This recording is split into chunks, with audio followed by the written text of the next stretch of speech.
உண்மையிலேயே சனி பகவான் அப்படின்றவர் வந்து பார்த்து பயப்பட வேண்டிய ஒரு விஷயமா கருதப்படக்கூடிய ஒரு கிரகமா சார்? எல்லார் வீட்லேயும் குழந்தை இருக்கும். குழந்தைய நம்ம எப்படி அதை வேலை வாங்குகிறோம்? செல்லம்மா கொஞ்சி அது மாதிரி கொஞ்சம் நான் வரேன், ஆ அவ்வளோதான் வேலை முடிஞ்சு. நீங்கள் குழந்தைய நான் சொல்கிறத நீ கேட்கல உன்னை என்ன அப்படிலாம் சொல்லி பாருங்களேன், எந்த குழந்தையாவது கேட்குமா? கேட்கவே கேட்காது சார். இப்படி தான் நமக்கு சனி பகவானை சொல்லி மாட்டிக்கிறாங்க.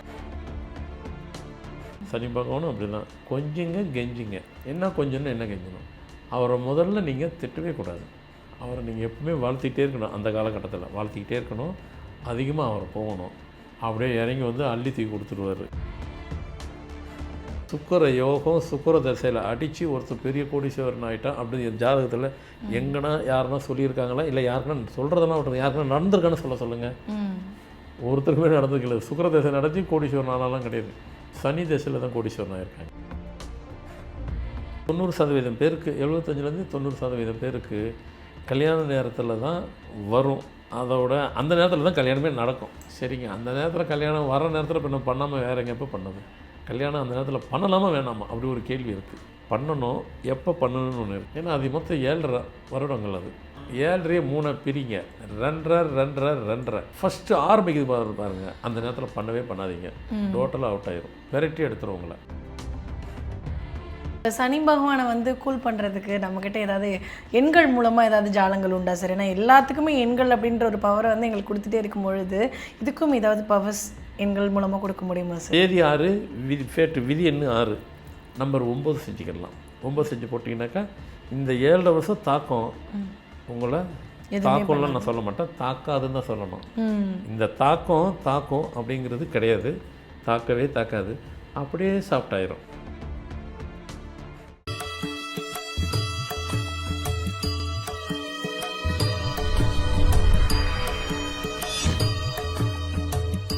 ஃபார்மட் நியூமராலஜி நேயர்களுக்கு நர்மதாவின் அன்பான வணக்கம்.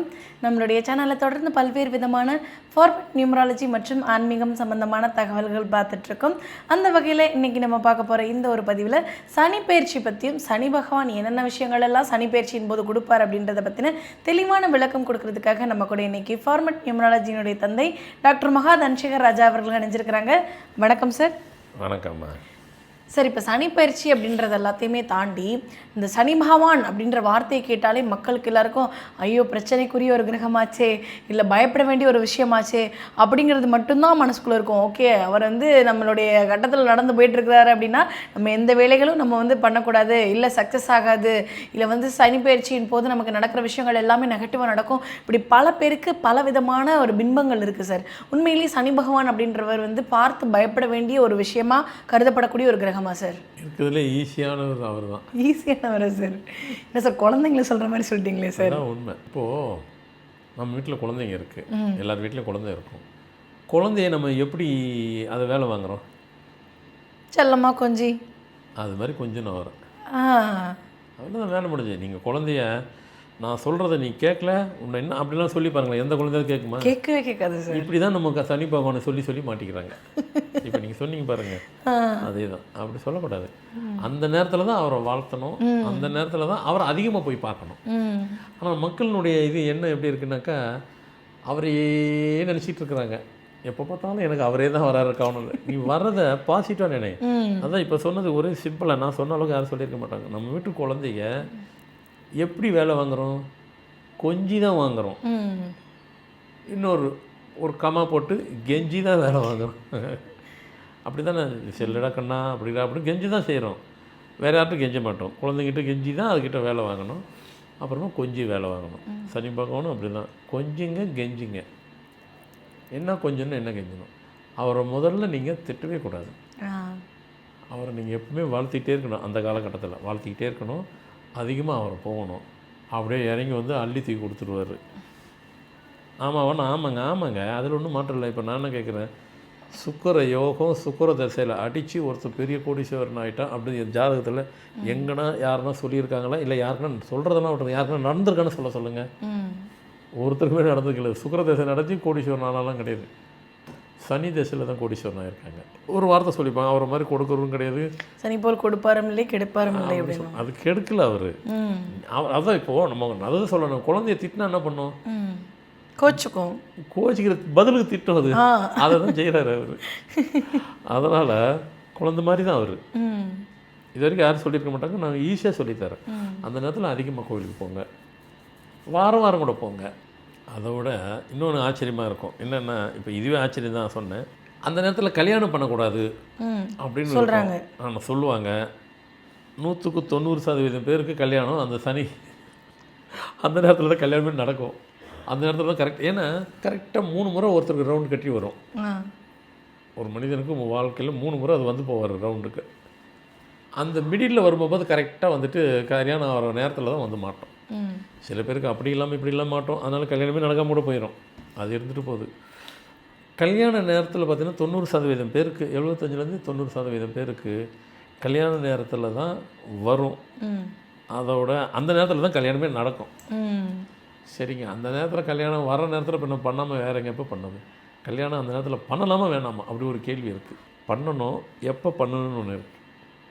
ஏன்னா அது மொத்தம் 7.5 வருடங்கள். அது 7.5 3 பிரிங்க, 2.5 ஃபஸ்ட்டு ஆரம்பிக்குது பாருங்கள். அந்த நேரத்தில் பண்ணவே பண்ணாதீங்க.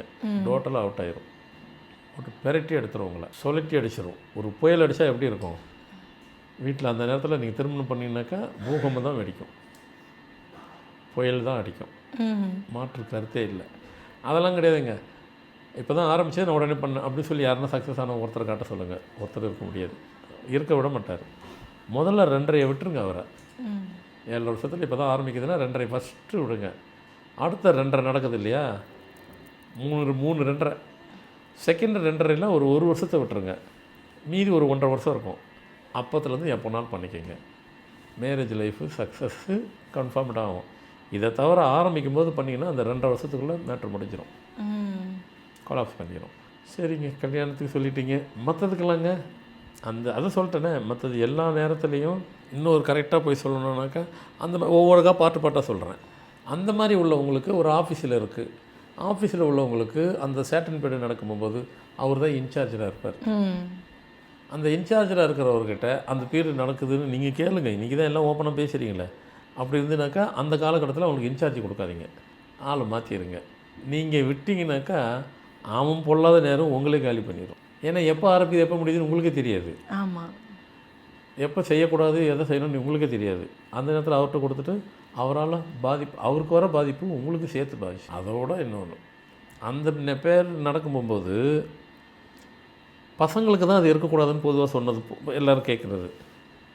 அந்த பசங்களுடைய பேரண்ட்ஸுக்கு இருக்கும், அப்போ கூட பண்ணக்கூடாது அந்த காலகட்டத்தில். ஆனால் நான் சொல்கிறேன், இந்த டியூரேஷன் நீங்கள் பண்ணலாம். இந்த டியூரேஷனை ஸ்கிப் பண்ணி நீங்கள் ஏதோ ஒரு ஏனத்தோணும் ஏதோ ஒன்று பண்ணிங்கனாக்கா அந்த பாதிப்பு இருக்கத்தான் செய்யும். ஏங்க எல்லாமே கடவுள், அதாவது நாம் செய்கிறதெல்லாம் நாம் செஞ்சுக்கிறோம். பிரச்சனை வரும்போது கடவுள்கிட்ட போயிட்டு உடனே நம்ம இப்படி பண்ணிட்டேன்னு கேட்கக்கூடாது. எதுக்குமே ஒரு மொராலிட்டின்னு இருக்குது. மொராலிட்டியை எதுவுமே தாண்டாதீங்க, அதுக்கும் ஒன்று இருக்குது. அதன் பிரகாரம் ஸ்டெப் பை ஸ்டெப்பாக போங்க. ஒன்றுமே பண்ணாது. நாம் அதெல்லாம் பார்க்காம அவசர கோலத்தில் நாம் எடுத்த முடிவில் பின் வாங்க மாட்டோம்னு நினச்சிக்கிட்டு நீங்கள் செஞ்சீங்கன்னா அதனுடைய பாதிப்பை சேர்த்து தான் நம்ம ஃபேஸ் பண்ணணும். நான் இப்போ நம்ம ப்ரோக்ராம்லாம் பார்க்குறதெல்லாம் பாதிப்புலாம் வரும், அதிலேருந்து எஸ்கேப் ஆகிறதுக்கு. பாதிப்புலாம் வரும், அதை அவாய்ட் பண்ணுறதுக்கு. அப்படி தான் எல்லாமே சொல்லித்தரோம். இதெல்லாம் வரும், இதை செய்யுங்க, உங்களுக்கு வராது. அப்படி சொல்லி கொடுக்கும்போது அதை நீங்கள் அதை ஃபாலோ பண்ணுங்கள். அதுலேருந்து அதை தவிர்த்துடலாம். Okay sir. இப்போ சனி பகவானை வந்து கூல் பண்ணுறதுக்கு நம்மக்கிட்ட ஏதாவது எண்கள் மூலமாக ஏதாவது ஜாலங்கள் உண்டா சார்? ஏன்னா எல்லாத்துக்குமே எண்கள் அப்படின்ற ஒரு பவரை வந்து எங்களுக்கு கொடுத்துட்டே இருக்கும் பொழுது இதுக்கும் ஏதாவது பவர்ஸ் எண்கள் மூலமாக கொடுக்க முடியுமா சார்? நல்ல கேள்வி, சூப்பராக. ஏன்னு கேட்டாக்கா கரெக்டாக கேட்குறீங்க. அந்த காலகட்டத்தில் கரெக்டான கேள்வி ஏன்னா கேட்பீங்க நீங்கள். அந்த காலகட்டத்தில் நீங்கள் எதை நம்புறீங்களோ எதை நம்பலையோ அதெல்லாம் விட்டுருங்க. கம்பல்சரி அவங்கவுங்க டேட். ஏன்னா இப்போ நான் ஒன்று சொன்னேன்னாக்கா நீங்கள் ப்ளைனாக போட்டுட்டா வேலை செய்யாது. ஏன்னா இதுவே உக்ரத்தில் இருக்கிறார் அவர். அவர் இல்லை, அவர் சார்பில் நீங்கள் இருக்கிறீங்க. அவர் யார் இருக்கிறார்? அவர் நார்மலாக தான் இருப்பார், அவர் கூலாக தான் இருப்பார். கம்பல்சரி இந்த எண் யார் யாருக்கு என்னென்ன நம்புகிறோம். ஏன்னா இப்போ நான் ஒன்று சொன்னேன்னாக்கா நீங்கள் அதை எல்லோரும் அதை செஞ்சு போடுறோம். ஏன்னா நம்ம சொல்கிறது எல்லாத்துக்கும் பொதுவாக சொல்ல போகிறோம். இந்த இடத்துல நம்ம பொதுவாக சொல்ல முடியாது. ஆனால் கருத்து மட்டும் பொதுவாக சொல்கிறேன், நம்பரை பொதுவாக சொல்லலை. அந்த சேட்டன் பீரியட் 7.5 வருஷமும் கம்பல்சரி உங்கள் டேட்டுக்கு உங்கள் ஃபேட்டுக்கு என்ன நம்பர் கனெக்ட் ஆகுதோ. இப்போ இப்படி ஒரு 2 3 உதாரணம் சொல்கிறேன். Date 7, fat 7. அப்படின்னாக்கா கம்பல்சரி நம்பர் 2 நீங்கள் உங்கள் கையில் போட்டுக்கிடலாம். இல்லை பெண்டன் மாதிரி கழுத்தில் எதாவது செயின் மாதிரி போட்டுக்கலாம். 1 டேட்டு 8 ஃபேட்டு 8 இது நான் சேஃபராகவே கொடுக்குறேன். இந்த பீரியடில் வந்துட்டு 5 அப்படி சொல்லி 1 ரிங்காக போட்டுக்கோ, இல்லைன்னா பெண்டன் மாதிரி டாலர் மாதிரி போட்டுக்கிட்டேன். மீதிக்கெல்லாம் அப்படி சொல்லலாமான்னு தெரியல. ஏன்னா இது கன்ஃபார்ம்டாக போட்டுக்கிடலாம். மீதி இது கூட போட்டுக்கலாம். ஃபேட்டு நம்ம தேதி 6 விதி ஃபேட்டு விதி எண்ணு 6 நம்பர் 9 செஞ்சுக்கிடலாம். 9 செஞ்சு போட்டிங்கனாக்கா இந்த 7 வருஷம் தாக்கம் உங்களை தாக்கம்லாம் நான் சொல்ல மாட்டேன், தாக்காதுன்னு தான் சொல்லணும். இந்த தாக்கம் அப்படிங்கிறது கிடையாது, தாக்கவே தாக்காது, அப்படியே சாஃப்டாயிரும். அந்த பீரியடில் உங்களை ஒன்றுமே பண்ணாது, நீங்கள் நார்மலாகவே போயிடலாம். கம்பல்சரி அது 7 வருஷம் போட்டோம், அதுக்கப்புறம் போட்டுக்கலாம், இல்லை அது அப்புறம் பார்த்துக்கலாம். கம்பல்சரி போடுங்க. அதுலேருந்து நிறைய விஷயத்தில் நீங்கள் எஸ்கேப் ஆயிடலாம். மற்றதுக்கெல்லாம் சொல்ல முடியல, தெரியல. ஏன்னா வேறு நம்பர் ஆச்சுன்னா அது கனெக்டிவிட்டி இல்லாமல் போட்டுறக்கூடாது. இது கம்பல்சரி போட்டுக்குங்க பார்ப்போம். ஸோ இன்னைக்கு கொடுத்த தகவல் எல்லாத்துக்குமே ரொம்ப யூஸ்ஃபுல்லாக இருக்கும்னு நினைக்கிறேன். கண்டிப்பாக சார். இது இல்லாமல் வேறு எண்களில் இருக்கீங்க அப்படின்னா கமெண்ட் செக்ஷனில் சொல்லுங்கள். அடுத்த பதிவு கண்டிப்பாக உங்களுக்கான விளக்கம் நாங்கள் கொடுக்குறோம். இந்த ஒரு பதிவில் நீங்கள் சொன்ன ஒரு விஷயம் கண்டிப்பாக நேயர்கள் எல்லாருக்கும் ரொம்ப யூஸ்ஃபுல்லாக இருக்கும் நம்புகிறோம். ரொம்ப நன்றி சார். வணக்கம்மா.